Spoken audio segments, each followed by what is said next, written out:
Yes, good evening. I'm Felix. I'm one of the founders, like you already said, from Bytro Labs. We are a company for online games. That means we create games for the browser and for the mobile phone, and our games have the unique selling proposition that they are board game-like.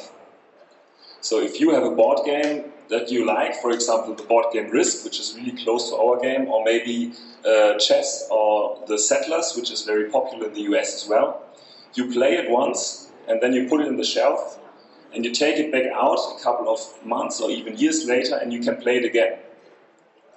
And why is that so? Because there are really well-balanced rules in this game that makes the engagement higher, that makes new playing situations based on the players that play it. So our games are exactly like board games but in the online space. 30 players play together, they play together for around 8 weeks, and they can come again together a couple of months later and play again. And depending on the rules, it will be a completely new game and a completely cooler game. So we are ahead of other companies because we're not depending on so much on content. We do not need to make 100th or 101st, 102nd level, not have to push out every day a new building, a 3D building or whatever, but have our games that are persistent forever. And this shows our user base, which comes back since 3 years constantly. People play, stop for half a year, come back again, monetize probably over decades. Now,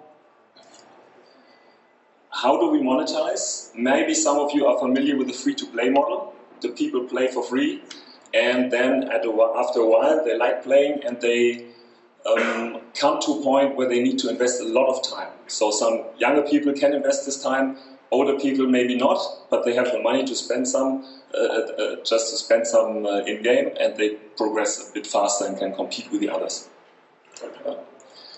This only a small percentage does, but these people that pay, then pay enough, and some of them pay really a lot to keep the whole thing going.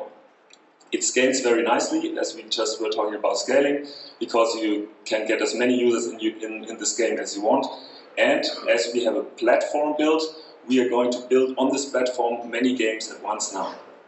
So this platform enables us to build, like, in a 6-month cycle, one game, and we are going to have like 3 game teams in parallel to push out these games in different kind of genres and different kind of settings.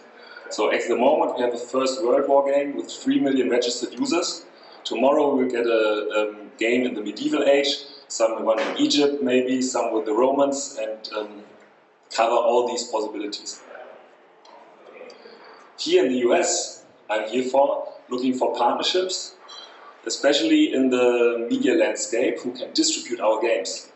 And there maybe you come into place, because if you know anybody in the television space or in the media space for websites that can distribute games, I'm really happy to talk to you, because there's a big potential in the American market that is not yet used to so much to the free-to-play model, and especially to distributing it on a revenue share basis. So if you know the important guy at Discovery Channel or at CBSI or anything, then come to me and talk to me. Thank you.